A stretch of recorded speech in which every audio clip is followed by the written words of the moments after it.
Viral sebuah video TikTok, seorang bapak menghancurkan TV seharga jutaan rupiah. Tidak terima dengan kekalahan tim kesayangan, bapak ini tidak tanggung-tanggung menghancurkan TV-nya seperti tayangan video viral TikTok. Terlihat di video viral TikTok, seorang bapak yang mengenakan jersey Jerman mengamuk hingga menghancurkan TV dengan membanting. Dalam video viral TikTok, kemudian beberapa kali dia menginjak layar TV hingga berserakan. Video tersebut viral di TikTok ketika diunggah oleh salah satu akun media sosial TikTok @ayangnya_sr pada Kamis 2 Desember lalu. Dari hasil pertandingan FIFA World Cup Qatar 2022, tim Panzer harus menerima kekalahan dengan lapang dada. Dalam video viral TikTok, nahasnya Jerman harus pulang kembali ke kampung halaman karena kalah poin dari Spanyol. Walaupun Jerman menang atas Costa Rica, tetapi posisi Jerman dipastikan tersingkir di persaingan grup E.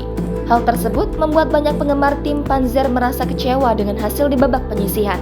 Dengan tersingkirnya tim Panzer di ajang perlombaan sepak bola Piala Dunia 2022 Qatar, bapak tersebut nekat menghancurkan TV-nya seharga jutaan rupiah seperti tayangan video viral TikTok. Terlihat dalam video viral TikTok tersebut dengan raut wajah yang sangat kesal, bapak itu membanting TV di teras rumahnya. Kejadian itu sontak memancing komentar hangat netizen. Jangan lupa subscribe, share, komen, dan like ya!